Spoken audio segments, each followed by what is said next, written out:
Jaya Radha Madhava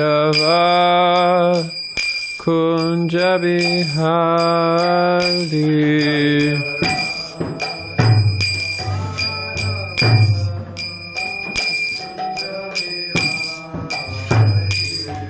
Jaya Radha Madhava Kunja Bihari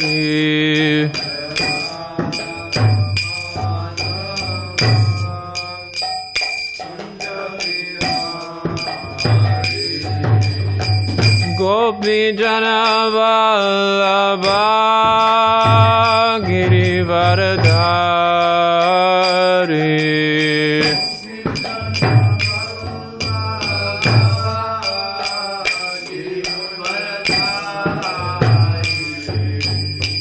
Gopi Jana Vallabha Girivaradhari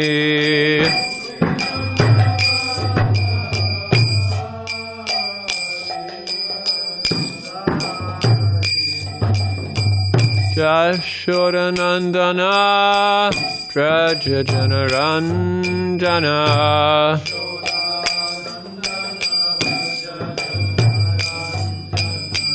Yashodanandana Prajajanarandana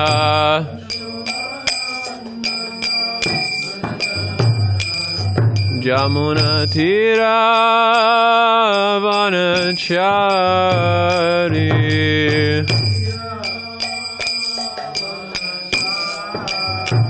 Jamuna Tira Vanachari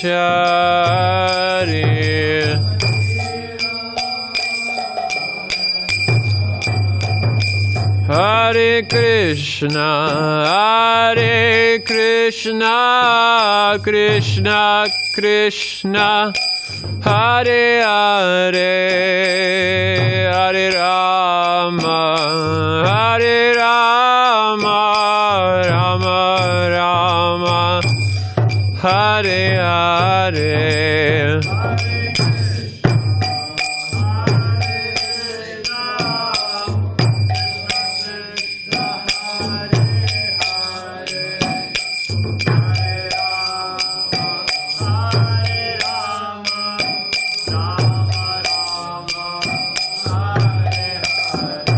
Hare Krishna, Hare Krishna, Krishna Krishna, Hare Hare, Hare Rama, Hare Rama, Rama Rama, Hare Hare.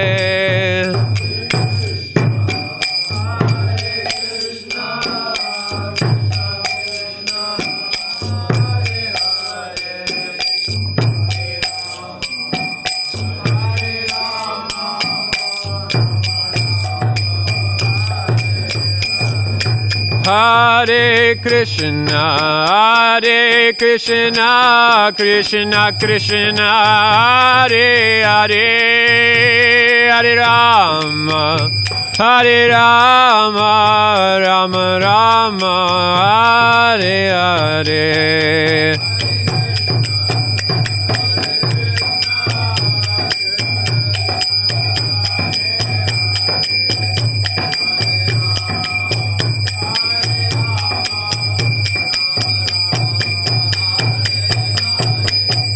Hare Krishna, Krishna Krishna, Hare Hare, Hare Rama, Rama Rama, Hare Hare.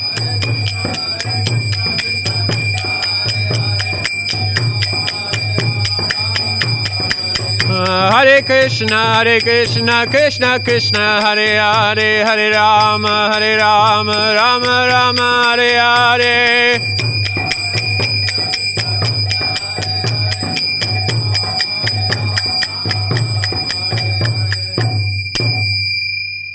Jai Om Vishnupad Paramahamsa Parirajagacharya Ashtotadashata Shri Srimad His Divine Grace A.C. Bhakti-vedanta Swami Srila Prabhupada Ki Jai Grantaraj Srimad Bhagavatam Ki Jai Nitai Gaura Premanande.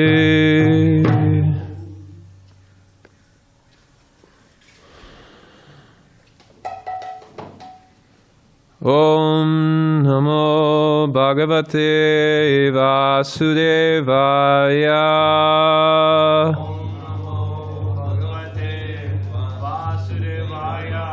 Om Namo Bhagavate Vasudevaya.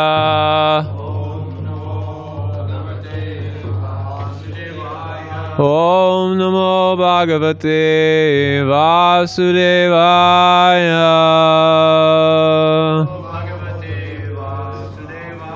Narayanam namaskritya naram chaiva narottamam devim saraswatim vyasam tato jayam udirayet nasupraya shudabhadreshu nityam bhagavata sevaya bhagavati uttama shloke bhaktir bhavati naishtaki krishnaya vasudevaya devaki nandanaya cha Nandagopa Kumaraya Govindaya Namo Namaha. So we're reading from the Srimad Bhagavatam, Canto 5, Chapter 19, text number 26, the island of Jambudweep. Yai Shradaya Bharhisi Bhagasho Havir Niruptam Istam Vidi Mantra Vastutaha Ekaha Pṛthā Namabir Ahuto Mudha Grinanti Purna Swayam Asisham Prabhu Yaishradadaya Barhisi Bhagoshavir Niruptam Istam Vidi Mantram Vasutaha Eka Pṛthā Namabirhat Ahuto Muda Grinanti Purna Swayam Asisam Prabhu Yashadadaya Barhisi Bhagoshavir Niruptam Istam Vidi Mantram Vastutaha Eka Pṛthā Namabirahutad Muda Grinanti Purna Swayam Asisam Prabhu Yashradadaya Barhisi Bhagoshavir Niruptam Istam Vidi Mantram Vastutaha Eka Pṛthā Namabirahuto Muta Grinanti Purna Swayam Asisam Prabhu.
Okay.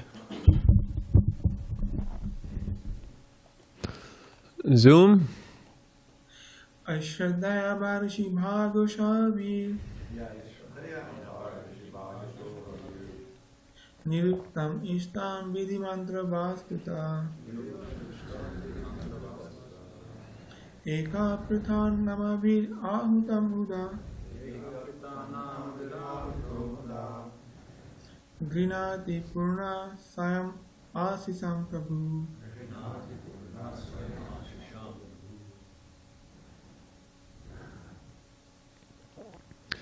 Yai, by whom? The inhabitants of Bharat-varsha. Shraddhaya, Shraddhaya, Shraddhaya, faith and confidence. Barhisi, in the performance of Vedic ritualistic sacrifices. Bhagashaha, by division. Havi, oblations. Niruptam, offered. Istam, to the desired deity. Vidhi, by the proper method. Mantra, by reciting mantras. Vasutaha, with the proper ingredients. Ekaha, that one Supreme Personality of Godhead. Pṛthā, Pṛthak, separate. Namabi, by names. Ahutaha, called. Mudha, with great happiness. Grinanti, he accepts. Purnaha, the Supreme Lord, who is full in himself. Swayam, personally. Asisam, of all benedictions. Prabhu, the bestower. Translation. In India, Bharat-varsha, there are many worshippers of the demigods, the various officials appointed by the Supreme Lord, such as Indra, Chandra, and Surya, all of whom are worshipped differently. The worshippers offer the demigods their oblations, considering the demigods part and parcel of the whole, the Supreme Lord. Therefore, the Supreme Personality of Godhead accepts these offerings and gradually raises the worshippers to the real standard of devotional service by fulfilling their desires and aspirations. Because the Lord is complete, He offers the worshippers the benedictions they desire, even if they worship only part of His transcendental body. Purport. In Bhagavad-gītā, Lord Krishna says, mahātmānas tumam pārtha daivīṁ prakṛtim āśritāḥ bhajanty ananya-manaso jñātvā bhūtādim avyayam. O son of Pṛthā, those who are deluded, those who are not deluded, the great souls, are under the protection of the divine nature. They are fully engaged in devotional service because they know me as the Supreme Personality of Godhead, original and inexhaustible. Mahatmas, advanced devotees, worship only the Supreme Personality of Godhead. Others, however, who are also sometimes called Mahatmas, worship the Lord as ekatveṇa prakṛtim. In other words, they accept the demigods as different parts of Krishna and worship them for various benedictions. Although the devotees of the demigods thus achieve the results offered by Krishna, they have been described in Bhagavad-gītā as hṛta-jñānah, not very intelligent. Krishna does not desire to be worshipped indirectly through the different parts of his bodies. Krishna wants direct devotional worship. Therefore, a devotee who directly worships Lord Krishna through staunch devotional service, as recommended in Srimad Bhagavatam, tīvreṇa bhakti-yogena, yajeta puruṣaṁ param, is very quickly elevated to the transcendental position. Nevertheless, devotees who worship the demigods, the different parts of the Lord, receive the benedictions they desire, because the Lord is the original master of all benedictions. If anyone wants a particular benediction, for the Lord to award it is not at all difficult.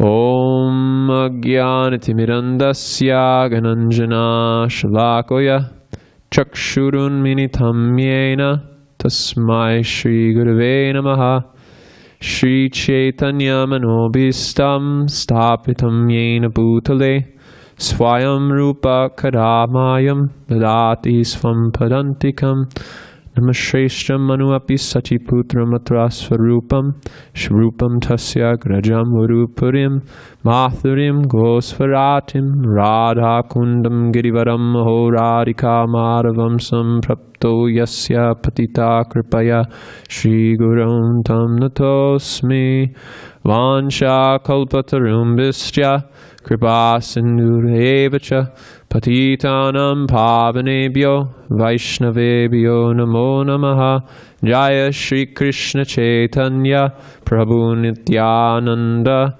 Shri Advaita Gadadhara Srivasadi Gaura Bhakta Vrinda Hare Krishna Krishna Krishna Hare Hare Hare Rama Rama Rama Hare Hare Katachanam Smateri Yasmin Duskaram Sukaram Vivet Vismateri Paritam Sat Shri Chaitanya Namanamitam Vagisha Yashya Varane Lakshmi Yashya Chavakshashi Yashyashte Hridaye Samvitam Nishimam Mahambaje. Yesterday, when we were coming back from Mexico, this is always a fun experience going to Mexico. The time I've gone there, it's always been very edifying. So yesterday when we were coming back, we met a gentleman on the bus. And the gentleman, he's a nice Mexican man. He's an engineer, worked in a company in Tijuana. I think he may have owned the company, or maybe he's a part of it. But we just started, I gave him a book as soon as we got on the bus. I gave him a Perfection of Yoga. And Tyler and I were having a conversation. And then I asked Tyler, would you like to read? So we started reading. But somehow I wasn't so into the reading. It was difficult because the bus was really distracting and it was difficult for us to have a conversation. So I kept glancing over at this man, and he was reading Perfection of Yoga, or La Perfección del Yoga. So he was reading this book, and at one point, right when Tyler and I were reading, he passed the book up to his kids. So I was thinking, I was like, either he likes it a lot and he wants his kids to read it, or he doesn't understand a word in it. And he's like trying to, push it off to the next person. But, I just asked him, I said, so what do you think of the book? And he said, it's difficult to understand because, I come from a different background. And then we started having a discussion. I just started explaining the contents of the book.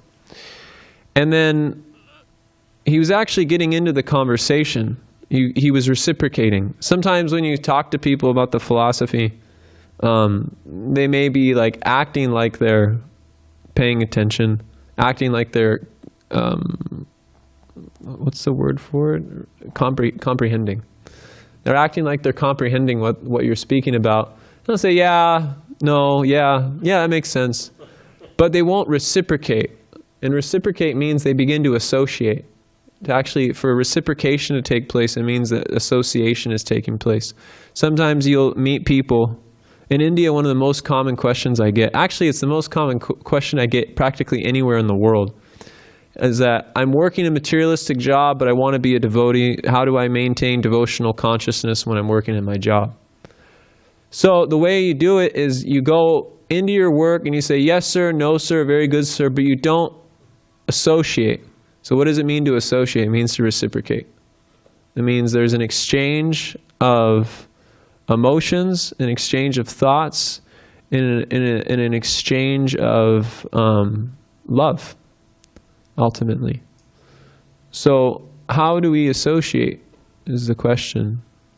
Dadati pratigaranati gunyam adyakti prichate bhungte bhojayate chaiva sadvitam pratilakshanam. That these are the 6 symptoms of love, and one of the 6 symptoms of love is gunyam adyakti prichate. So when one begins to reveal their mind to you in an intimate way, expressing feelings, thoughts, and ideas, and they're receptive to receiving our feelings, thoughts, and ideas, then that's associating. So he began to associate. It wasn't just on the external platform of, yes, sir, no, sir, very good, sir. But he was asking questions, and he was beginning to experience an exchange of love. So he asked me a question which I found really, really interesting, and it's in relationship to this verse today. He says, what is the result of our life? What will be the result of our life? And he said, what's the result of a good life, specifically? Because we had been explaining the philosophy up to this point, and then he began to ask, what is the result of a good life? So we told him that first we have to define what is a good life. What does it mean to live a good life? So the Bhagavad-gītā explains, kamastastere hṛta-jñānam prapadyante na devata tam nayami āśritāḥ prakṛtim hṛta-jñānah. That those who are kamastastere, those who are filled with material desires, they worship the demigods because they're hṛta-jñānam. They're crippled in intelligence. Means their intelligence is very less, very small. So these people, they don't take into consideration the jignasu shreya uttamam. They don't take into consideration the ultimate benefit of their life. There's shreyas and there's preyas. Preyas means what can I get out of what I'm doing right now, and what can I get out of considering the reactions that I perform now affect my future.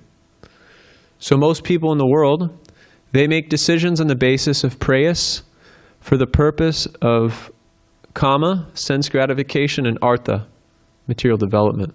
And this is what this man was expressing. He says, I'm going across the border. I'm going, to get a permit, but why am I doing it? Like, why am I actually doing it? He said, you guys are serving God, and you may be going to get your teeth cleaned, but you're also distributing knowledge along the way. So what's the ultimate purpose of what I'm doing? And then he expanded. He said, what's the ultimate purpose of all of us being on the bus? Where are we going? So, and he pointed out to himself, actually, he was very intelligent. He pointed out to himself, the only reason why I'm going there is because I have to maintain the family. And he said, and you're saying they're about to die, so what's the actual value of what I'm doing? So this is really the beginning of the human form of life. The Vedanta Sutra explains, tato brahma jignasya. One begins to consider the absolute truth, Brahman.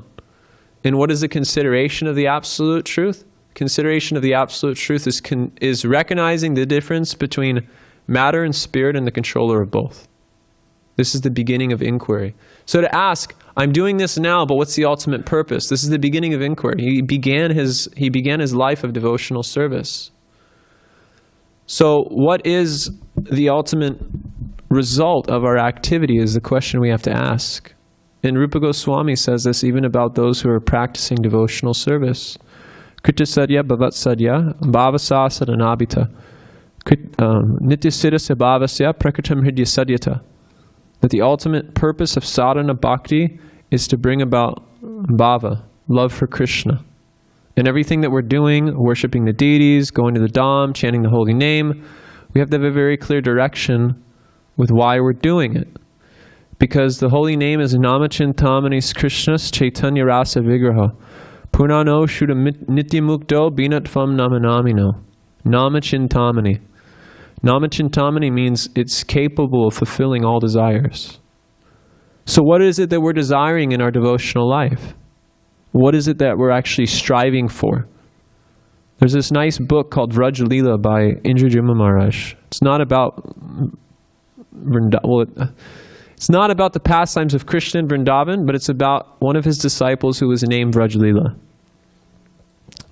And she was a young girl, about 17 years old, when she met devotees.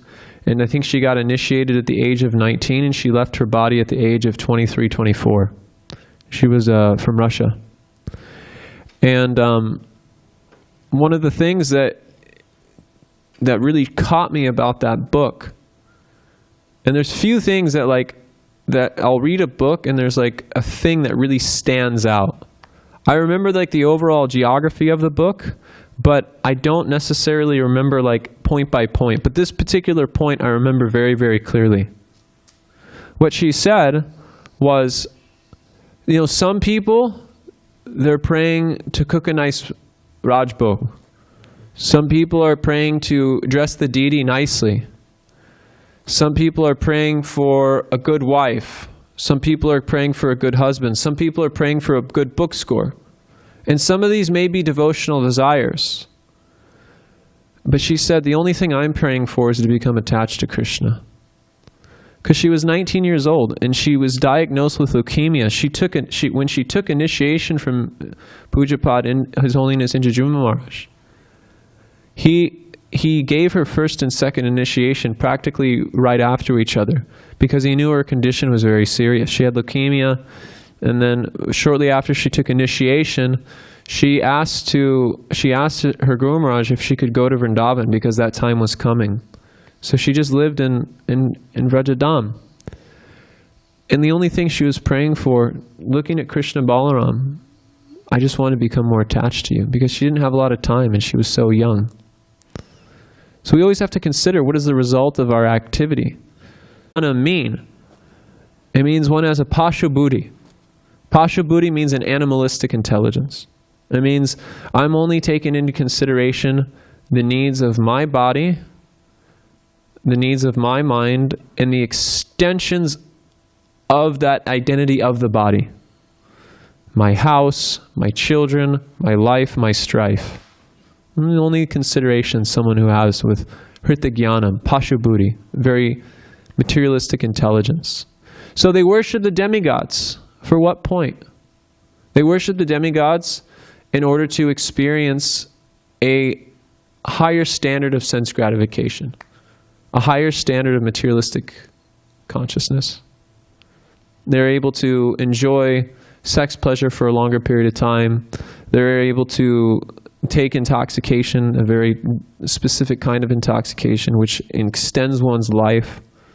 Generally, on this particular plane, Martarya Loka, when we take intoxication, it shortens our life. On the demigods planet, they can drink soma rasa and they can extend their life. They experience heavenly pleasure from doing this. And they can live for a long time. They have feasts. They have people worshiping them. It's a very opulent lifestyle.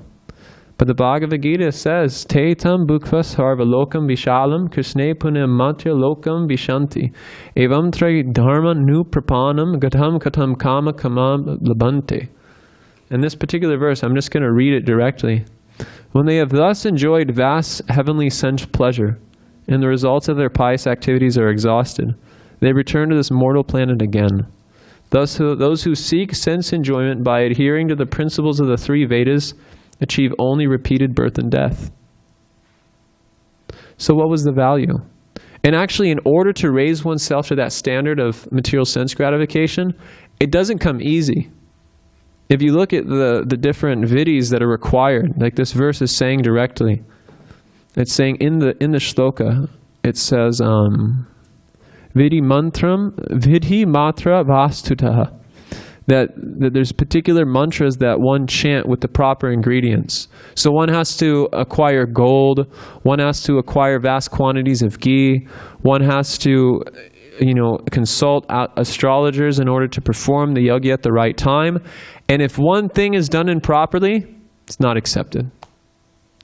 So one goes through great trouble for the purpose of what? What does the Bhagavad-gītā say? It says one has to come back down, gatam kama labhante. That the result that they get from performing all these things is they have to experience repeated birth and death. So the poet Vidyapati, he explains that the happiness that the living entity is looking for is compared to someone wandering through the desert. You're wandering through the desert, or let's give an example that is relating to us. Let's say we're going on a hike through Torrey Pines. Sometimes the devotees do that. And we need some water. And you are walking along the path, and you're like, man, I'm so thirsty.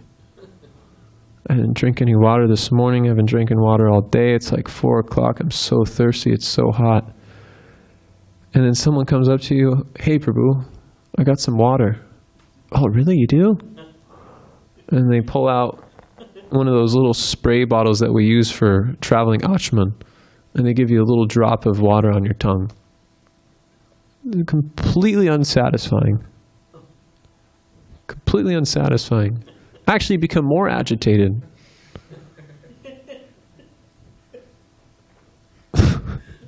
Actually become more agitated because you're so thirsty, but you didn't get any water at all. You just got a little drop. So this is the type of happiness that material sense enjoyment is like. So worshipping the demigods, it can only provide that type of standard of happiness. And to worship them is very, very difficult.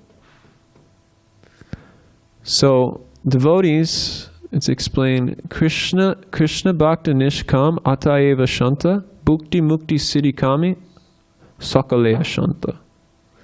That Krishna bhaktas, they're nishkam. Kam means material desires, nish means negation of. So Krishna bhaktas, all their material desires, they don't exist. They don't have material desires. What's their main engagement? Ananyas chintayanto mam yajena paryupasate tesam nitya viyuktamam yoga kshema vyanamyaham. Ananyas chetayato mam, very fixed in their service to Krishna. So Krishna bhakta nishkam atayeva shanta.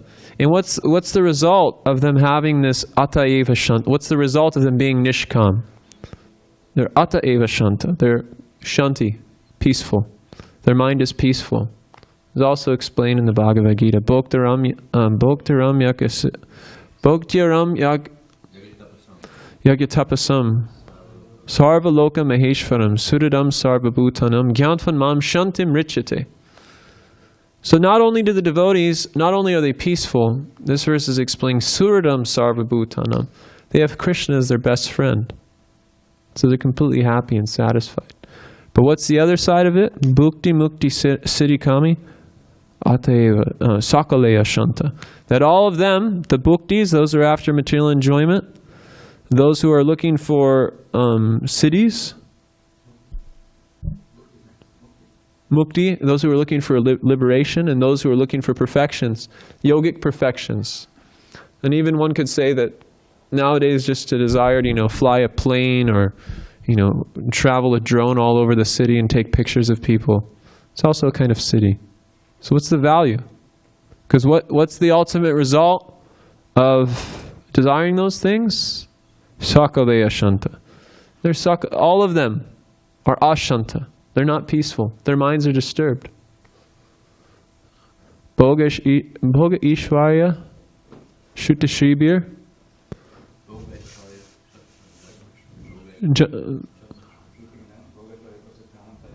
Yeah. Bhoga ishvarya prasaktanam daya pṛthā-chetasam. I haven't recited that shloka in so long. Such an important one too. So the devotees, they're peaceful, and the non-devotees, they're not peaceful. Why? Because their result that they're looking for isn't in alignment with who they are. We need something that's in alignment with who we are. So that's what I was explaining to this man. I said, first we have to explain what is a good life. So the first thing I asked him, and there's a question I ask people on book distribution. I learned this from Mahotsa Prabhu. I asked him, do you like to be happy? And he went, of course. And I said, do you like to be happy some of the time or all the time? And he said, well, I like to be happy all the time. I really like it when people are honest rather than like kind of going like, well, you know, gotta take the good with the bad. It's like, no, you want to be happy all the time. So I asked him, do you want to be happy some of the time or all the time? He said, well, I want to be happy all the time. And then I asked him, does happiness come from within or from without? It comes from within.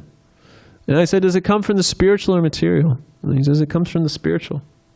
And 90% of the people you ask this question to on book distribution, most of them will be straightforward and give you the answer. Some people will kind of give you like, be a little bit crooked.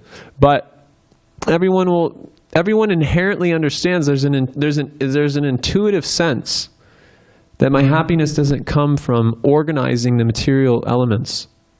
It doesn't come from organizing the Pancha Mahabhut in just the right way in order for me to enjoy it. This man was an engineer. His whole job is to see how the material energy is constantly failing and how he has to adjust it in order for it to work again. And then it will fail, and then it will work. The whole basis of his livelihood is on the basis of how the material energy fails. That's how he maintains himself. So I asked him, I said all these things. I said, you like to be happy? He said, yeah. I said, so what brings you happiness? He told me, what brings me happiness is seeing my family healthy, seeing my family successful, and seeing my family going on. And I said, okay, that's great. Then I asked him, what about someone who doesn't have a family? And he said, well, you know, they probably will get happiness from a job, or maybe they'll get happiness from a sport. And then I said, sometimes people will even have a cat or dog, right? And he said, yeah, that will give them some type of happiness, a cat or dog. And so the point that I was making, I said, so there's a common denominator amongst these two. And he said, well, what's that? I said, you're serving your family, and that's bringing you happiness. And they're serving a cat or dog, and that's bringing them happiness. So what's actually the happiness? Is it the family or is it the cat and dog? I said, is it the service and the love? Or is it the family or the cat and dog? And he said, what's the service and the love? I said, exactly. So the common denominator amongst everyone is they have a propensity to want to be happy, and that happiness comes from love and service, correct? And he said, yeah. I said, so answer me this question. How would you feel if your children were to die tomorrow? And he said, well, I'd feel terrible. And I said, and how do you think the person who would lose their cat and dog would feel if their cat or dog were to die tomorrow? He said, well, they'd feel terrible. So I explained that everyone's serving a thing, but that thing they're serving is not the source of their happiness. It actually becomes the source of their misery. The only thing that gives them happiness is that propensity to love and to serve. And he agreed. And I said, so why not consider this? If you have an intrinsic propensity to love and to serve, then why direct that propensity to love and to serve, which is directed towards something that's temporary? The cat and dog is temporary, the family is temporary, so why not serve something that's of the same nature as your propensity to serve? And he said, well, what would that thing be? I told him it's Krishna. And he said, well, how do I learn to love and serve Krishna? I said, you have to chant Hare Krishna.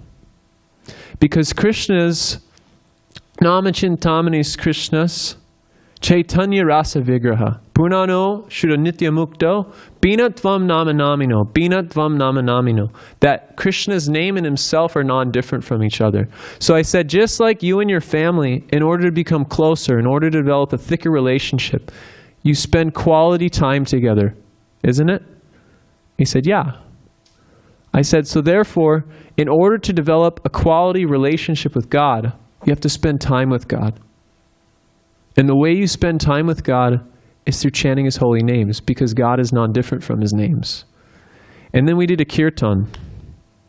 We started chanting on the bus, and we were getting some dirty looks. We were also getting some people clapping along, but we were chanting nonetheless on the bus. Luckily, we were in the back, so I don't think the driver could hear us.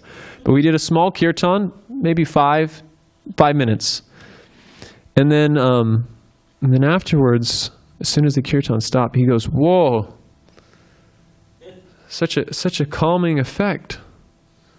He was really moved by it. He said, "Wow, such a calming effect." This is someone who's never heard of devotees before, never heard of Krishna before. He said, "I could feel something there. I could feel something genuine there." And then when we got off the bus, by the time we finished the kirtan, it was about time for the trip to be over. So I gave him the book. I wrote down my number, Mahananda's number, and the temple address here. I gave him the book. I said, "I hope we get to see you again." And then he told Tyler as he's walking away, he held the book up and he showed him. He's like, "I got to start chanting that." He's like, I got to start chanting that. So this is the nature of devotional service. Krishna explains in the Bhagavad-gītā, "Patram pushpam phalam toyam yome bhaktya pranachati tadaham bhakti paritam asnatmi prayanatmana." That you just offer me a little leaf or flower or water with love, and I'll accept it. So in order to worship the demigods, we have to go through so much in order to satisfy them. For what result? Temporary result. But just offering Krishna a little leaf, a little fruit, a little water. What's the result? Nehabi kriminastosi pratatvayo navidyate. Somalpam apasya dharmasya trayate mahatobayat. That just a little bit of endeavor on this path will save you from the worst type of fear. This man who had never heard of Krishna, who had never met devotees, simply by hearing the holy names, has been given the opportunity to take a human form of life in the next life. Just by doing a little bit of chanting on the bus, just by chanting the holy name one time. So, devotional service is so simple. It's so simple that you might miss it. And you see that the devotees who are the most exemplary in our movement are the ones who have the simplest hearts. One of my favorite pastimes in the Chaitanya Bhagavat, this pastime of cultivation Sridhar.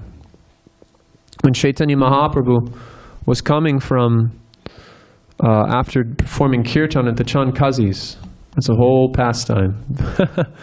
But after they had finished kirtan and rebelling against the Chandkazi, and they actually established the Sankirtan movement, and the Chandkazi promised, for as long as my family is ruling Nadia, your Sankirtan movement will go on. So he said this, and then after that, Chaitanya Mahaprabhu was feeling a little bit thirsty. So he went to the home of Kulavitra Sridhar.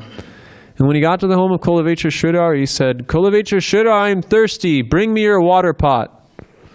So he went and he snatched up Kulavitra Sridhar's water pot. Now Kulavitra Sridhar's water pot was just this broken, busted up iron water pot. Kulavitra Sridhar was very poor. He was a banana salesman. He didn't make much money. And all the money that he had, he just used for worshipping the Ganga. So he picked up this water pot, took a little water and drank the water, and Chaitanya Mahaprabhu felt so refreshed. So although he's the Supreme Personality of Godhead, and although he has access to all the opulences within the entire universe, he's not impressed by any of those things. What he was impressed by was the simple devotion of Kulavitra Sridhar. Kulavitra Sridhar didn't have a lot of wealth. He didn't have the ability to organize big yagyas, but he had genuine love and devotion for Krishna. And that brought the Lord to his home, and he drank that water directly from his water pot and blessed Kulavitra Sridhar. This is the essence of devotional service, is to have a simple heart. And as long as we can have a simple heart, devotional service will be very, very easy, simple for the simple. But when we develop desires for puja, labha, and pratishta, and desires for name, fame, and prestige, things become very, very difficult. So we should just constantly wear this one verse around our neck. Trinadapi sunichena tarorapi sahishnuna amanina amanadena kirtaniya sadahati. Just learn to be very, very humble. And we don't feel like we are having that humility, then we should associate with devotees who are more advanced than ourselves. Because when we see their attention to detail, when we see their fixity and intensity in bhajan, it'll make us feel very, very small. And we'll develop a desire to want to serve them. And by serving them, tat bhava, that humility will rub off. Hare Krishna. So it's 8:34. If there's any questions or comments? Yes. I have just a short reflection on what you were saying. I remember, well, you were talking about this term hṛta-jñānah. I remember being much newer to Krishna consciousness than I already am, and thinking, wow, Krishna consciousness makes so much sense. The philosophy, it makes so much sense. Like anybody, how could anybody possibly not see that this is the absolute truth? I remember like preaching to my friends and stuff like that, and they just couldn't get it. They just couldn't see it. So that verse comes to mind. The verse from the Bhagavatam, hṛta-jñānah vishnum darashaya hṛta-maninaha. So people who have hṛta-maninaha, who consider sense gratification to be very valuable, they literally just can't understand it. They can't know that Krishna is the Supreme Personality of Godhead and the goal of life is to go back home, back to Godhead. They can't know it. I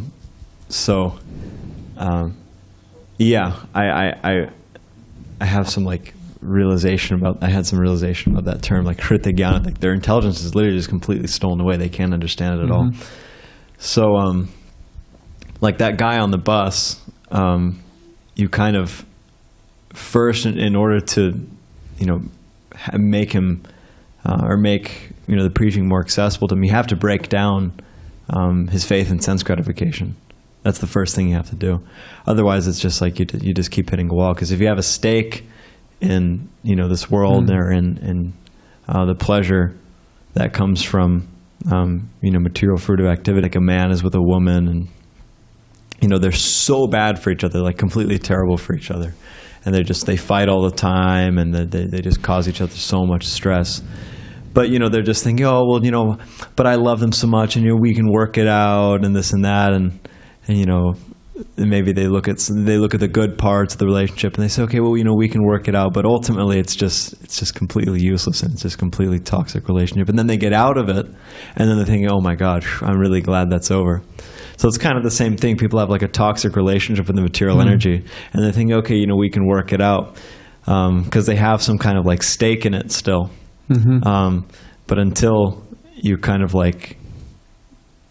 I guess pull that stake out, then they won't be able to understand. Yeah, that verse I was trying to reference, which somehow I forgot. Well, I guess it's not too bewildering that I forgot it.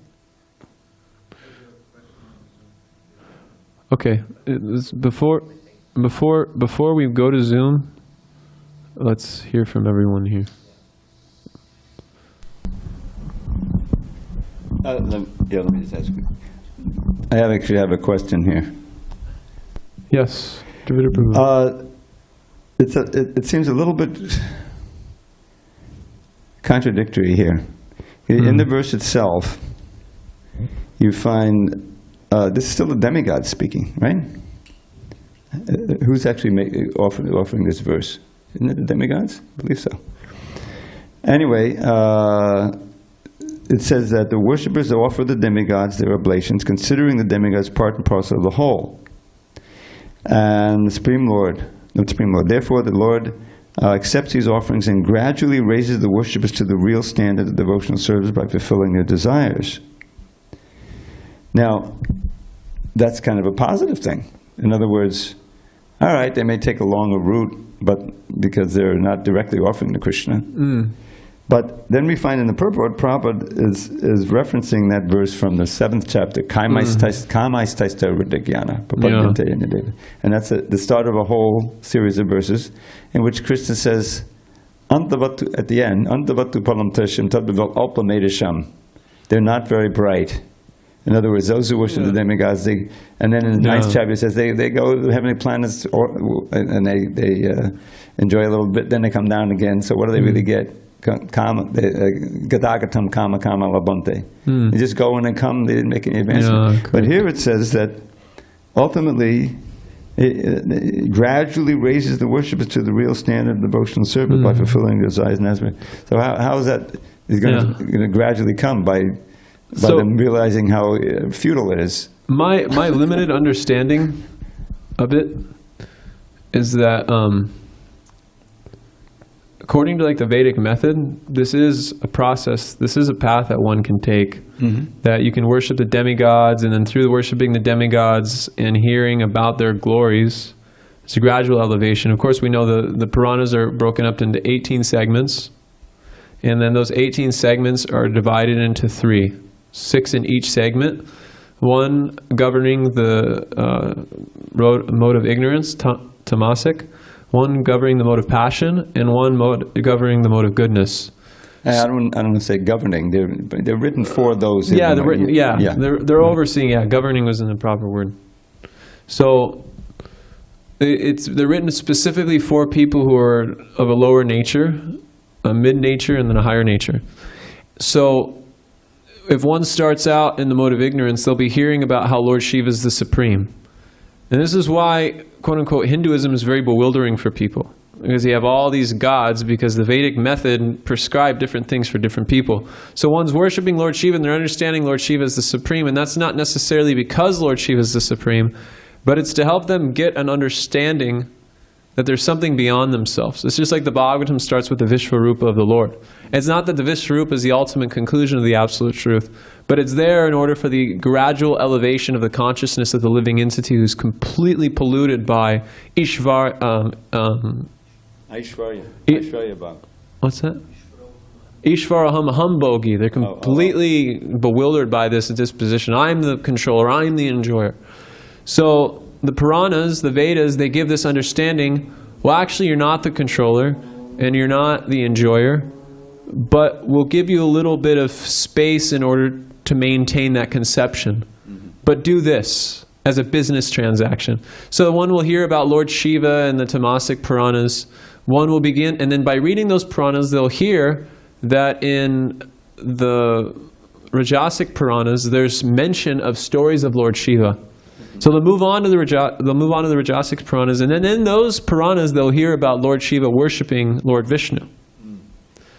And then they'll see, well, wait a minute, I've been worshipping Lord Shiva as the supreme, and this Purana is saying that Lord Vishnu is supreme, so if he's supreme, then I should, raise my standard a little bit.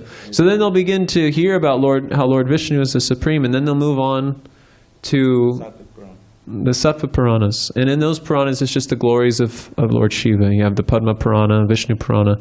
Like glories of Lord Shiva? Sorry, Lord Vishnu.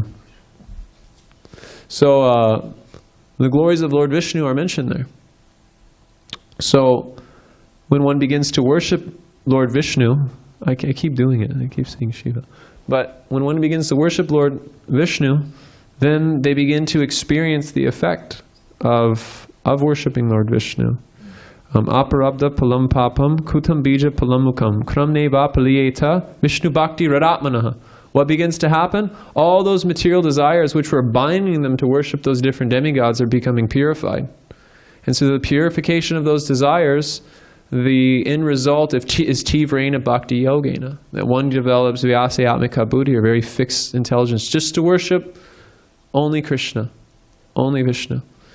So that's my limited understanding, but this isn't necessarily recommended in the age of Kali at all. Because in the age of Kali, to go through that gradual route will take a long time, and plus, people will become so bewildered by the flowery language of the Vedas that they'll just take advantage of it. And there's precedent for that as well with Lord Buddha. People were taking advantage of some of these prescriptions, these vidhis in the Vedas, and the result was they just completely neglected it, and Krishna had to come as Lord Buddha in order just to negate the Vedas' authenticity to begin with, and Shankaracharya, Madhvacharya, and Chaitanya Mahaprabhu like kind of set things straight. So that's my limited understanding. But I appreciate your explanation, and that seems to be reflected in the translation. But the Gita, Sarva Dharma Parityajya. In other words, give it all up, just surrender to me. And then that's not even Kali Yuga. That's the cusp. That's Dwapara Yuga. So it's in this age, you'll just get entangled and confused. You end up as a Kali worshiper, and so it's important to get a book from a devotee and see the absolute truth and chant Hare Krishna. Hare Nama, Hare Nama, Hare Nama eva kevalam. Kalo nasteva nasteva nasteva gandhyamita.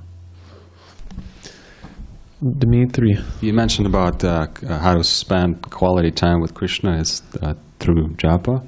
And could you expand a little bit more and speak about the symptoms of good japa? Good japa, we should be remembering Krishna when we're chanting. In the beginning stages, Bhaktisiddhanta Saraswati Thakur explains that one should begin on the stage of Shravana Das, which means that one just simply engages in hearing the beauty of the Maha Mantra. And through hearing that vibration, Hare Krishna, Krishna Krishna, Hare Hare, Hare Rama, Rama Rama, Hare Hare. Hearing it attentively, one is coming in direct communion with Krishna. Krishna's there, dancing on her tongue. And then as one becomes a little bit more advanced, there's Varna Das, which is one begins to accept that I'm a servant of Krishna with some specification of how I'm serving Krishna. And then the details of that service, the details of Krishna, begin to become illuminated within the heart in the stage of Smarana Das. And then beyond Smarana Das, there's Sampati Das, in which one enters in to the pastimes with Krishna. So this is the gradual development of the chanting of Hare Krishna, is that it begins with just hearing the mantra, but then through that chanting, attentive chanting, and simultaneously taking in the message of the Bhagavatam, taking in the message of the Chaitanya Charitamrita, then Krishna begins to reveal himself in his name.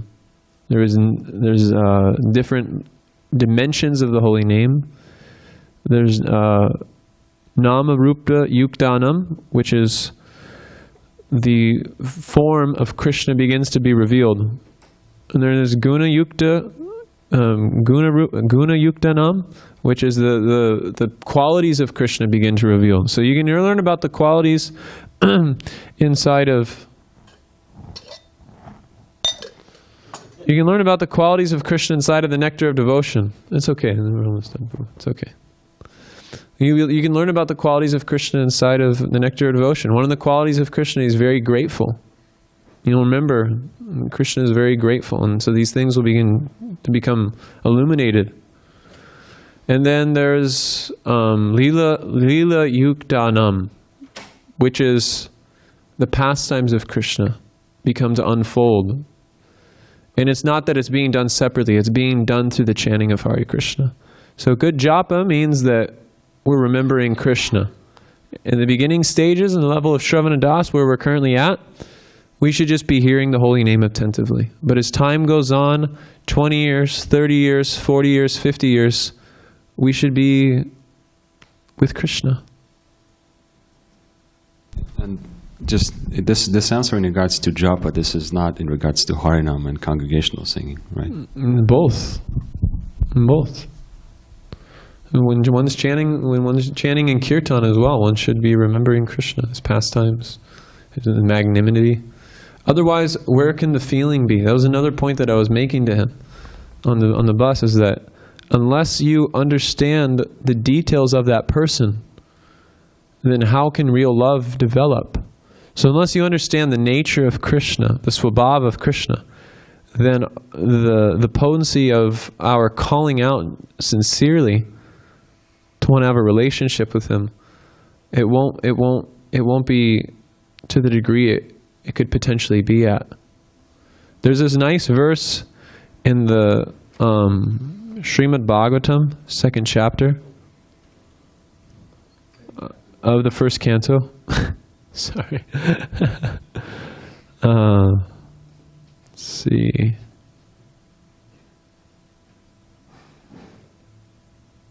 Give me 1 second. It's tat shradana munayo jñānavairagya yuktaya.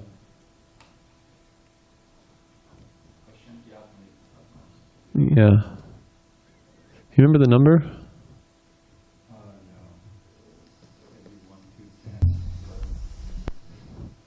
1 to 10?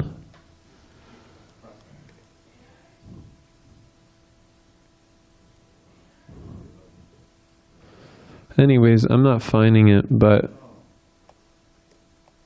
Tat shradana munayo jñānavairagya yuktaya.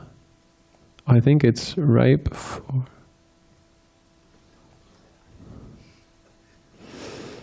Okay, anyways, I'm sorry. 1 to 12, is it? Okay. Okay, Tat shradana munayo jñānavairagya yuktaya pasyanti atmani chatmanam bhaktya sutra granitaya.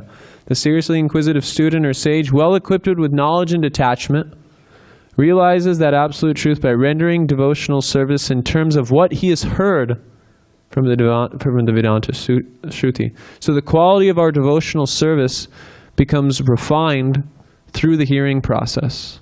That's why reading Prabhupada's books is so important. It's literally the entire foundation of our service attitude. How we serve, our attention to detail, all of those things, these things become refined through the reading of Srila Prabhupada's books. And if one just is constantly in touch with that vibration, that service attitude will begin to intensify and develop. And that's really how Krishna begins to reveal himself. This progression through Shravana Das, Varna Das, Smarana Das, Sampati Das, this is Atashri Krishna Namadi Nabhavet Graim Indriyai Sevan Mukha HG Vada Swayam Eva Sparatyada. The Sevan Mukha HG Vada. The Sevan Mukh, that propensity to serve. And when that's refined enough, then Krishna begins to reveal himself. Otherwise, Krishna has no reason to reveal himself. So this verse is very important because it's saying we render devotional service in terms of what we've heard from the Vedanta. Also, I may add, that whole progression stage. Dasha. Dasha. Okay. Interesting. That's all explained in Nectar's instruction. Verse 8. Maybe it's for you. Nectar instruction, verse 8. Can you use the microphone? Nectar of instruction, verse 8, purport. Check it out. That's where the progression, Shravana Dasha, and Ending and Smarana Dasha, like that. Yeah. Just very quickly to expand on your explanation of Shravana Dasha. Also just confirming what you said. There's one quote where Srila Prabhupada said in the beginning stages, when one's chanting the holy name, all you have to do is just listen attentively and understand that Vinatam Namanami, that Krishna is not different from, that Krishna is his name. Yeah. Because then if you're thinking like, who was it that you told me said this? I think it was Brihad Bhagavat Maharaj, who said that the holy name is our intimate meeting with Radha and Krishna. Yeah. Yeah. So if we understand it to be that, if we understand, okay, Krishna's right here, just like, when we're in front of the deities, or just like when we're, that Krishna's right here, then, we're very respectful. Prabhupada actually says, we're very respectful, and we're not inattentive, to what's going on. Yeah. Just to highlight what he's talking about, when I was in Pune, Brihad Bhagavat Maharaj gave a japa seminar. And what he was saying is that we're preparing our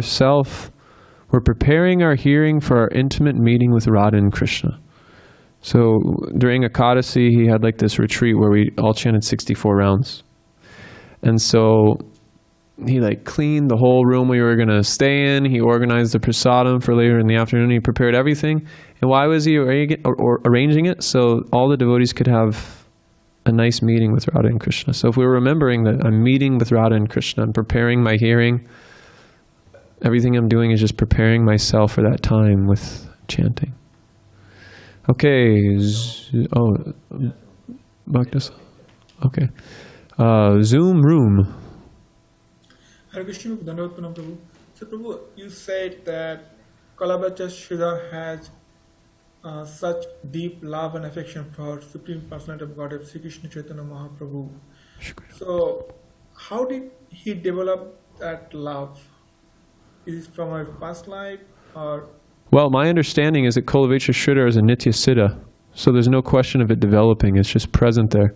But there's different degrees of devotees and how that love develops.